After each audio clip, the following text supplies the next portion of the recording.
Buenas noches, bienvenidos, bienvenidas. Gracias por sintonizar La Ley de la Selva, como cada lunes por la noche, aquí en la pantalla de C5N.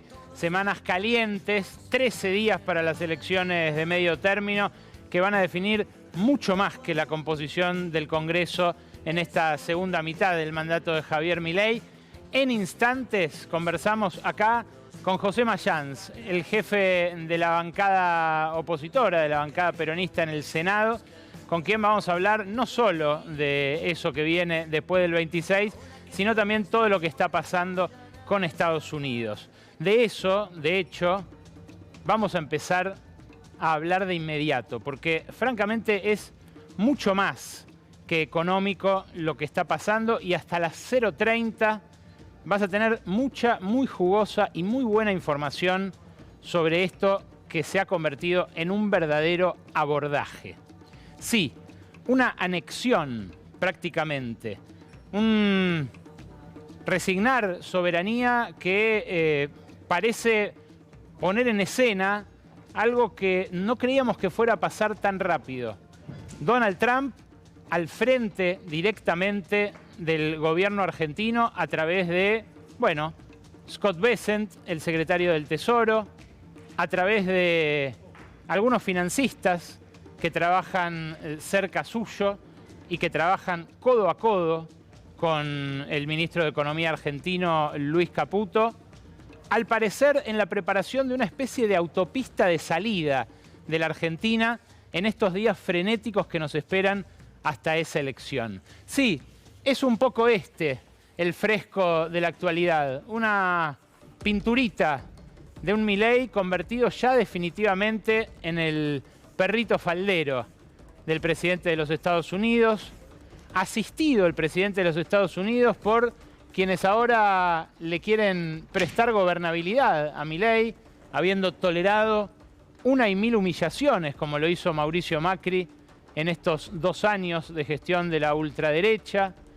con una secretaria general de la presidencia que recibe dólares, no precisamente del secretario del Tesoro, pero que los cuenta y sabe muy bien calcular el 3%, con un candidato que va a estar finalmente a la cabeza de la lista, pero que no va a ser el candidato, me refiero a José Luis Espert, en su narcoavión retratado aquí por la inteligencia artificial, y los ares de esto que Giuliano da Empoli, sociólogo, consultor político, bestseller con Los Ingenieros del Caos y con El Mago del Kremlin, llama Los Depredadores.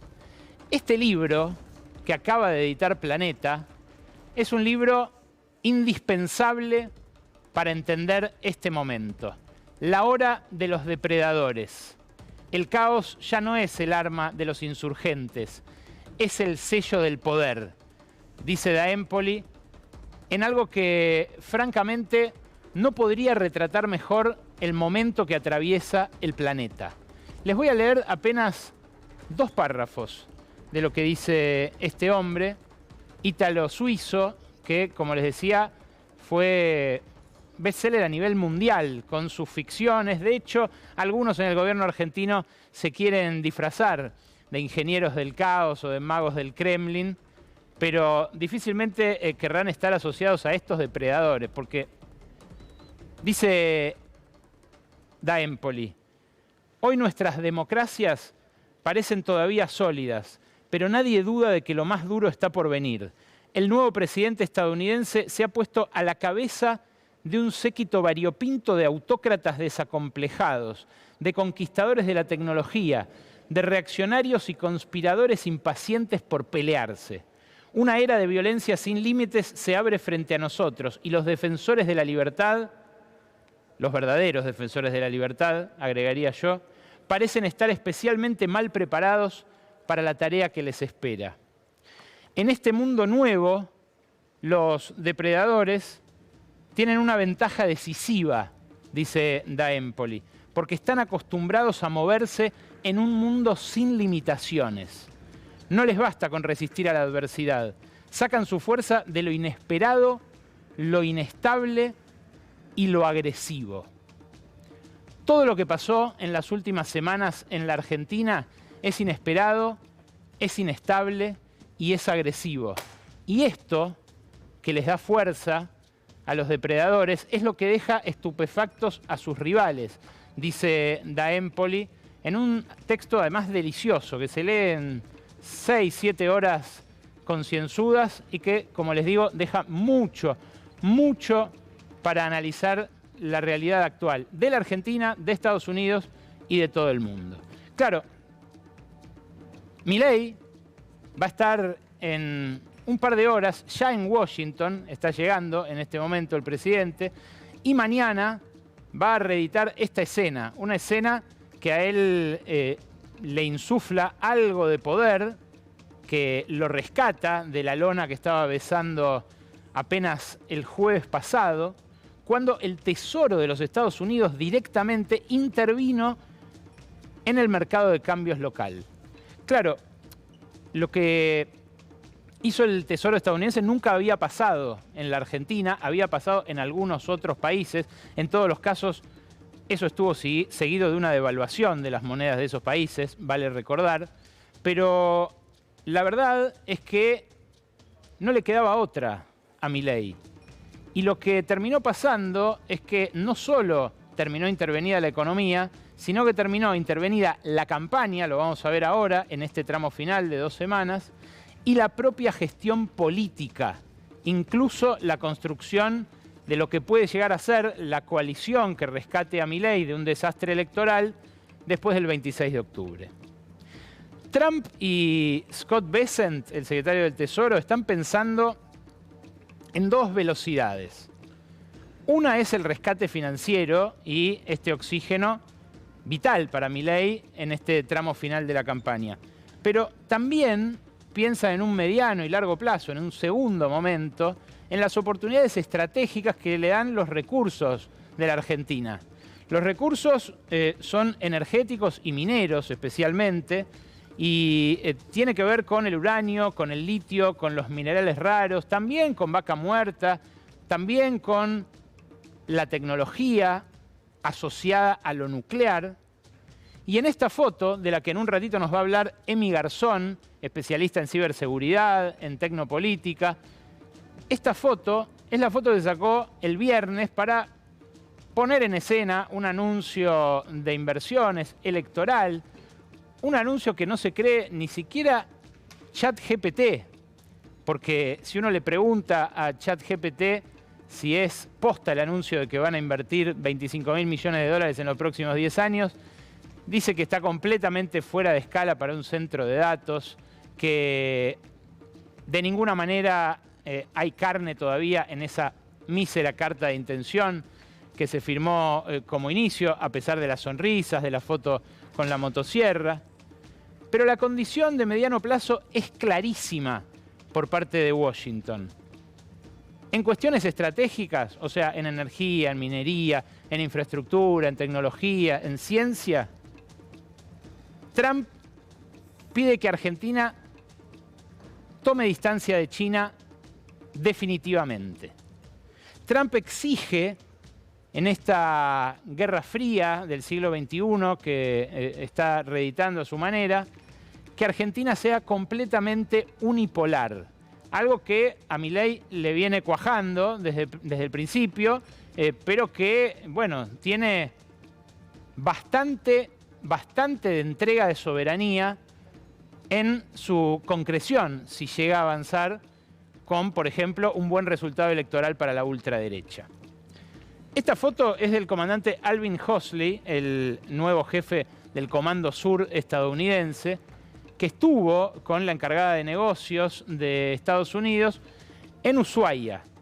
En Ushuaia se dirime parte de la disputa con China en el Atlántico Sur, porque, claro, el Pentágono quiere invertir en la base logística, en la base de abastecimiento logístico de la Antártida, quiere invertir en la base naval y militar que Argentina tiene previsto levantar allí. Y según lo que dijo Milei en 2024 y lo que ratificó Victoria Villarroel cuando fue allá el último 2 de abril, la base va a tener participación militar estadounidense. Claro, Ushuaia, el canal de Beagle, es el cruce militar bioceánico por excelencia.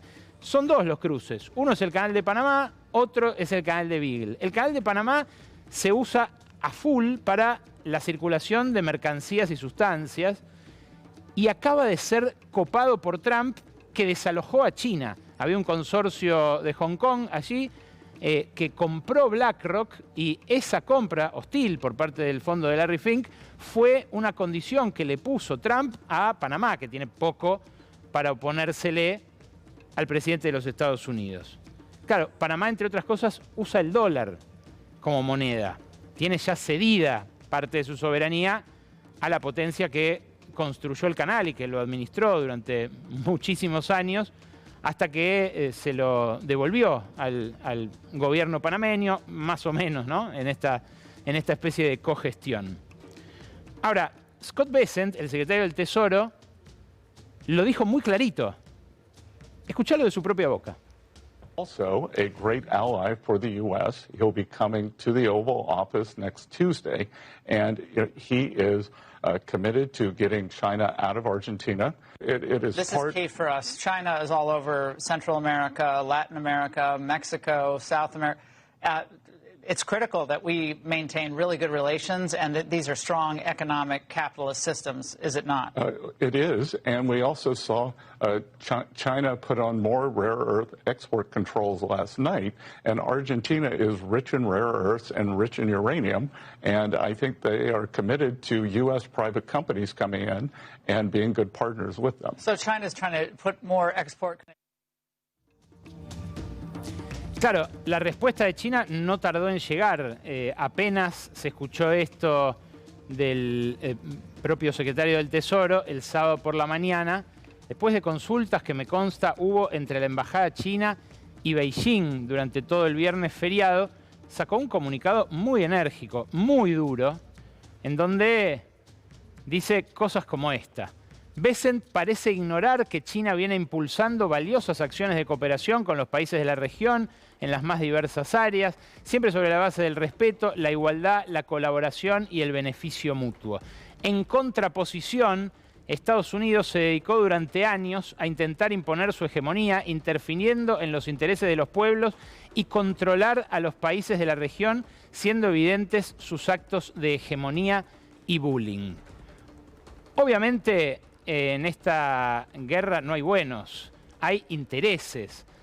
Estados Unidos y China dirimen quién va a mandar en el siglo XXI, así como Estados Unidos claramente lo hizo en el siglo XX. Argentina corre el riesgo de tropezar de vuelta con la misma piedra con la que tropezó en 1933, con el pacto Roca-Runciman, un pacto con una potencia en aquel momento declinante frente a un Estados Unidos que emergía como el nuevo hegemón mundial. Claro, a la Argentina históricamente le convino la ambigüedad estratégica, le convino la multipolaridad, pero especialmente poco le conviene entregar su destino a un país que productivamente y tecnológicamente, más allá de las diferencias gigantescas en potencia económica y militar, compite con el nuestro. Estados Unidos, hasta hace muy poquito tiempo, hasta que Trump tensó la relación comercial con China, le vendía soja a China que ahora no le puede vender. Por eso enojó a los productores de soja de Estados Unidos que Trump viniera al rescate de Milei. Poco le importa eso a Trump, que ahora enfrenta múltiples resistencias a este salvataje, porque él va por otra agenda, por una agenda que de algún modo responde a la de los depredadores que definía Empoli. Claro, China advierte entre líneas en este comunicado que les acabo de leer parcialmente, que viene haciendo cosas con la región. Con Argentina, por ejemplo, viene renovando el swap de monedas. Un swap de monedas que, si uno mira las reservas del Banco Central Argentino, están llenos de renminbi, llenos de la moneda que emite el Banco del Pueblo Chino. Claro, esos renminbi, esos yuanes, fueron usados ya. 5.000 millones de dólares se usaron en el último tramo del gobierno del Frente de Todos, que habría que devolverle a China en caso de que pase lo que dice Bessent, de que Milei eche a los chinos de acá. Eso lo dicen los chinos en el comunicado como una advertencia tangencial, como todo en la diplomacia china, que en estos casos empieza a hacer advertencias un poco más altisonantes. Claro, Trump le puede pedir esto a Milei y mucho más, porque como te decía antes, lo rescató de la lona. Entonces está en condiciones de exigir a cambio. Además, es el segundo rescate en 6 meses. El anterior fue el del Fondo Monetario en abril, hace exactamente 6 meses. Un Fondo Monetario que desembolsó 14.000 millones de dólares para reforzar las reservas del Banco Central y que vio cómo desde ese momento hasta ahora los argentinos de alto poder adquisitivo se compraron 17.000 millones de dólares. O sea, más de lo que el fondo desembolsó. Dicen que la plata del fondo no la tocaron. En realidad, la tocaron antes del primer tuit de Bessent, hace 10 días. Los rescates duran cada vez menos. Pero más allá de que hayan tocado ese dinero o no, esos dólares que se vendieron a Argentina de alto poder adquisitivo son los que no acumuló en reservas el Banco Central. ¿Qué pasa ahora? Bueno, según The Economist, la revista conservadora británica, el peso está en problemas y Milei también. Esto lo publicaron el viernes, después de que el Tesoro de Estados Unidos comprara pesos, como canchereó Caputo durante el fin de semana. El equipo económico del presidente ha partido hacia Washington, dice The Economist, tratando desesperadamente de asegurar apoyo estadounidense. Claro, volvieron por el fin de semana largo y ahora volvieron a ir a Washington, esta vez con Milei, para la concreción de estos anuncios que mañana quizás tengan que ver con cosas menores, el arancel cero para maquinaria, que dicho sea de paso se va a importar más de Estados Unidos, no es que se va a exportar para allá, la baja de retenciones en algunos productos, en fin, cosas absolutamente cosméticas al lado de la agenda que se está discutiendo de verdad a cambio de este auxilio. Pero mira lo que dice el New York Times, es más elocuente todavía. Dice que la decisión de rescatar a la Argentina no solamente responde a la necesidad de mantener acá a flote al único aliado en Sudamérica de Donald Trump, a una ultraderecha capaz de esta entrega. Lo que dice es que está pensada en realidad para beneficiar a grandes inversores internacionales. Los que los demócratas ahora dicen son los amigotes de Scott Bessent, del secretario del Tesoro. Dice textualmente, ahí lo tienen, empieza a haber dudas sobre si el verdadero objetivo no es ayudar a los inversores ricos cuyas apuestas en Argentina podrían tambalearse si su economía lo hace. Y menciona algunos, a los fondos de empresas de inversión como BlackRock, Fidelity y PIMCO, que están fuertemente invertidas en Argentina, al igual que inversores como Stanley Druckenmiller y Robert Citrone, Bob Citrone, que trabajaron con Bessent cuando era inversor de George Soros.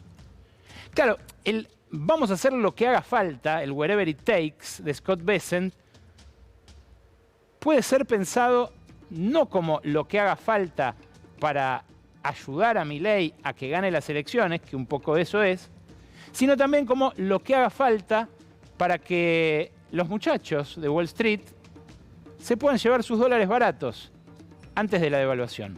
Escuchalo a Caputo.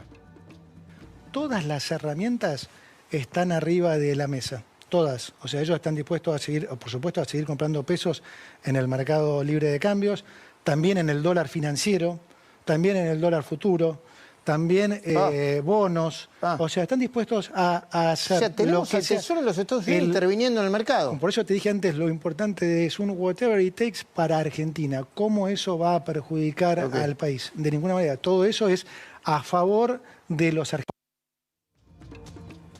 Todo es a favor de los argentinos, dice Caputo, como si a esta altura su palabra valiera algo después de la cantidad de promesas incumplidas en estos 2 años. Solo tomando esta gestión, ni siquiera teniendo en cuenta la última vez que nos arruinó con Macri. Bob Citroën es ese, el excéntrico calvo de anteojos redondos. Se lo ve muy entusiasta ahí, frente a la motosierra, con Santiago Caputo, con el presidente Milei y con otros referentes de la CIPAC, la Convención Política de Acción Conservadora. Claro, Citroën es el dueño de Discovery Capital y fue, como cuenta el New York Times, socio de Bessent cuando los dos trabajaban con George Soros, que apostaron contra la libra y ganaron. De hecho, bien sabe Scott Bessent que a veces cuando el mercado empuja fuerte, no se la banca ni el Banco de Inglaterra, ¿no? Imagínate el Banco Central de la República Argentina desguazado, desnudo, como está ahora. Hay otra foto más interesante de Bob Citroën con Milei y con Barry Bennett. Barry Bennett es el hombre de la corbata gruesa, violeta, allí. Ambos lo flanquean a Milei. Está Gerardo Huerta y el canciller también. Esto es en la visita anterior que hicieron a la Argentina cuando, bueno, acababa el Fondo Monetario de rescatar a Milei, insisto, hace apenas 6 meses, con un dinero que ya se evaporó. Barry Bennett estuvo la semana pasada de vuelta en Argentina, estuvo con Santiago Caputo. Hay una foto de eso, pero hay varias que subieron a redes acólitos del autopercibido mago del Kremlin, porque, claro, estuvo a sus anchas Barry Bennett. Estuvo con Caputo, sonriente junto a él, salió, habló con la prensa, y mira, ¿le querés conocer la voz al interventor de la gestión? Conócesela. Well, we're planning the trip for next week, which will be big, but we're trying to get ahead of what happens next after this agreement, because we expect a tremendous amount of foreign direct investment into the country from American. Claro, lo que dice Barry Bennett es lo que tiene pensado Trump como agenda, lo que tienen pensadas esas empresas también como agenda, pero lo que hizo es lo importante. Según Santiago Fioriti, por ejemplo, ayer en el diario Clarín, mostró en esta reunión con Santiago Caputo un borrador con ideas y hasta una serie de nombres que llevaba anotados de dirigentes de la oposición no kirchnerista a los que se refirió como actores racionales que podrían colaborar en la próxima etapa y con los que dijo tenía previsto charlar. Con Gaby Vulcano estuvimos gastando teléfonos de gobernadores y diputados, de senadores y ministros de las provincias, que en todos los casos invariablemente niegan haber hablado con Barry Bennett. Se lo voy a preguntar a José Mayans en un ratito, pero mencionó a varios gobernadores en esa reunión el interventor. Mencionó a varios que fueron aliados del gobierno, que le votaron las leyes y que después, bueno, lastimados por el propio oficialismo, que les arma listas en sus provincias, que los desaira, que les niega obras, que no les suelta ni guita para pagarle a las policías, se fueron alejando, lógicamente. Ahora parecen estar acercándose de vuelta. Y se acercan invitados por alguien que hace saber a sus interlocutores que esto es en el buen interés del tío Sam. Empieza a corporizarse eso que Peter Lamelas, el designado embajador de los Estados Unidos, dijo que iba a hacer personalmente, hablar con los gobernadores para decirles que lo tienen que acompañar a Milei, aunque pierda las elecciones, votándole de vuelta leyes después del 26 de octubre. Claro, esto puede ayudarlo a Trump, puede ayudarlo incluso a Milei en estas altas esferas del poder, pero no sé qué efecto puede tener en las elecciones. Uno tiende a pensar que negativo, sobre todo en base a estos datos. En las encuestas de opinión pública y de intención de voto están preguntando por la imagen de Trump que tiene la gente. Y la imagen de Trump es muy mala. Esta es la encuesta de Subán Córdoba. 60,3% de imagen negativa contra el 34% de positiva. Y la siguiente es de Nueva Comunicación. Queda muy parecido. 61,2% de negativa y 30,1% de positiva. ¿Qué festeja Trump de lo que ya logró en Argentina? Bueno, que tiene a sus pies a un presidente con una agenda subdesarrollista, con una agenda que le viene como anillo al dedo a los intereses de los Estados Unidos. Intereses que Trump defiende, dicho sea de paso. Lo curioso es que los defienda el presidente de otro país, en este caso el nuestro. De vuelta, porque son economías que compiten. Son economías que históricamente compitieron por geografía, por morfología, por población, por lazos comerciales, por rutas. Y para economías como las nuestras, tanto la de Argentina como la de Brasil, como la de Estados Unidos, una forma de mejorar la productividad, de ganar competitividad sin devaluar, que es lo que ahora todo el mercado cree que se va a ver empujado a hacer Milei, es invirtiendo en infraestructura, en tecnología, en ciencia, transformando la base de la economía. Mira lo que hace Brasil, por ejemplo, con su inversión en infraestructura. Esto es datos oficiales con proyecciones incluso al año que viene. Aún con una inversión pública que está por debajo de los años dorados de Lula, que es la parte amarillita de las barras, lo que consiguió apalancar Lula es que haya mucha inversión en infraestructura privada, que es la parte azul. Esto aumentó desde que volvió al poder Lula, básicamente porque tiene un programa de desarrollo opuesto al que antes tenía Bolsonaro en esos años de mínima inversión en infraestructura. ¿Qué pasa acá con esta misma variable? Se ve clarito en el siguiente gráfico. Acá está la inversión en infraestructura argentina a partir de lo que desencadenó Javier Milei. Un verdadero apagón de lo que podría incrementar esa productividad sin devaluar para el futuro. Claro, nosotros los dólares de los rescates no los gastamos en autopistas, en represas, en puertos. Nos los estamos gastando en esto. Mirá, el fin de semana Clarín publicó esta imagen. Una imagen que dice mucho más sobre el tipo de cambio que lo que pueda decir Caputo o incluso lo que pueda decir el secretario del Tesoro. Furor de argentinos por compras en Chile. Y esta imagen. Tómate un par de segundos para detenerte en la dirección de los autos. No hay uno solo viniendo a la Argentina.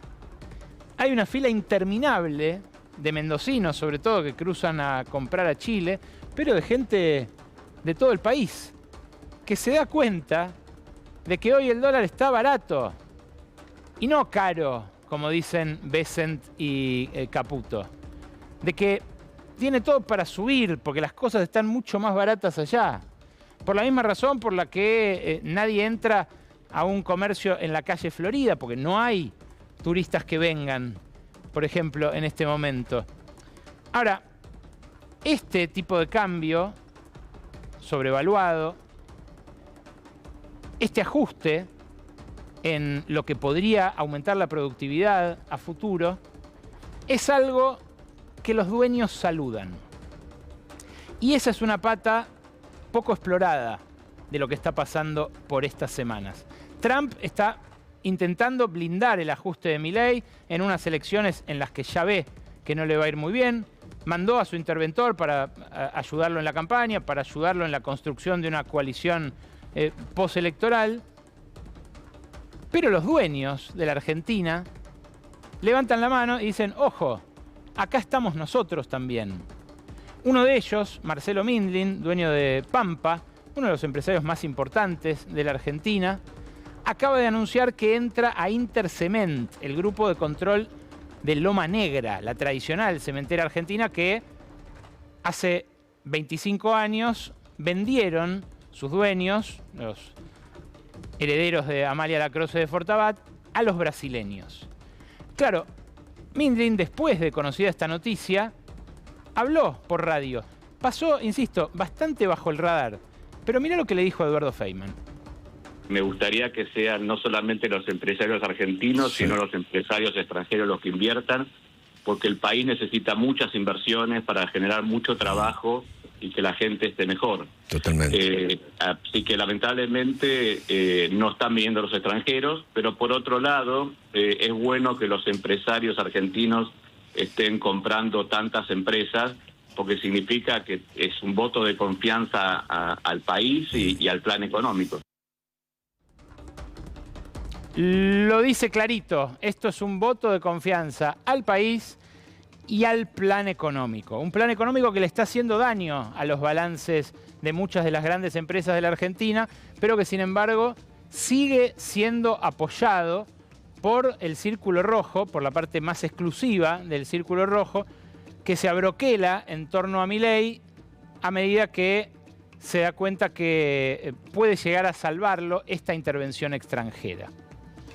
Claro, en la calle se ve otra cosa, se ve esto que hizo público ayer CAME en septiembre, el último mes.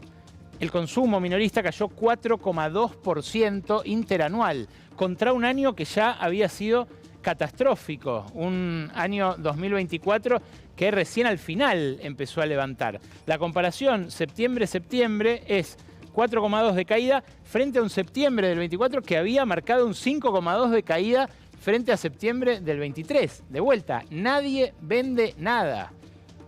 Si tenés un comercio no hace falta que te muestre una estadística, ¿no? Pero si no lo tenés, te muestro el desglose. En todos los sectores se nota esta caída, este desplome interanual. Lo muestra el siguiente cuadro, que rubro por rubro muestra números rojos. Fíjate, alimentos y bebidas 3,1, decoración y hogar 6,2 abajo, calzado y marroquinería 4,3 abajo.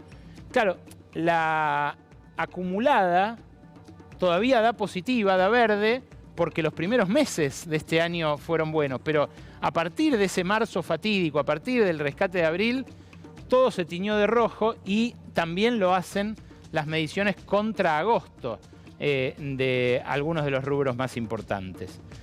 El reflejo de esto es lo que pasó con los ingresos, o más bien esto es reflejo de lo que pasó con los ingresos, porque se ve en un grafiquito muy piola que hizo Equilibra, la consultora de Martín Rapetti, cómo lastimaron los ingresos populares de una manera, bueno, pasmosa, ¿no?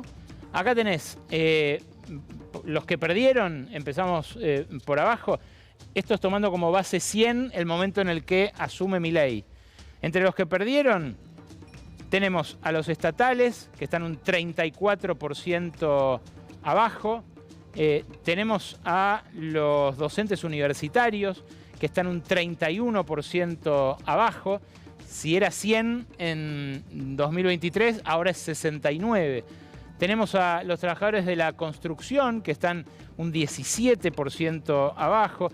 A los jubilados, que están un 12% abajo. Ahí tenés el 88% de la jubilación mínima más el bono y la jubilación mínima sin el bono. Después te hacen la cuenta en dólares, qué sé yo. Esto es el poder adquisitivo. Los que ganan, los que están arriba de ese promedio del 100, son los privados formales que tuvieron paritarias retrasadas, pero ahora están empatando. Algunos gremios como camioneros, como peones rurales que vienen del piso, camioneros no, que están un poquito por arriba. Y la asignación universal por hijo. La asignación universal por hijo sí ganó poder adquisitivo frente a lo que recibió Milei. Pero ojo, porque eso que puede haber funcionado como una malla de contención social, algo que frenó agitaciones mayores en la base de la pirámide social, ya no va a tener más plata. En el proyecto de presupuesto desengancharon la asignación por hijo de la actualización por inflación para licuarla de acá en adelante, como ya pidió explícitamente que lo haga el Fondo Monetario. Hablando del Fondo Monetario, una grajea final de Cristalina Georgieva, la jefa del Fondo Monetario, que dice que con este guadañazo al salario y a las jubilaciones no alcanza, falta más. But the third step is the most important and the most difficult one. Carry people with you. Get people to understand that a ballooning deficit and more public spending not necessarily good for them. And that is where I see it across, not just in the United States, everywhere. We still haven't figured out how to do that, how to bring people with us on things that are tough. In my part of the world, in Central and Eastern Europe, we have had examples of brave leaders doing very difficult stuff, cutting pensions and wages by 40–50% and being re-elected. Why? Because they carried people with them. There is confidence that needed to be done. We now look at Argentina. Argentina is taking a very dramatic adjustment program forward. The success is going to be based on carrying people with you. Prístino, ¿no? A confesión de partes, relevo de pruebas. Bancan un ajuste dramático, como dice Georgieva, para priorizar a los acreedores. Y los depredadores festejan. Como dice Da Empoli en este libro que les recomiendo altamente, nuestra democracia está en peligro.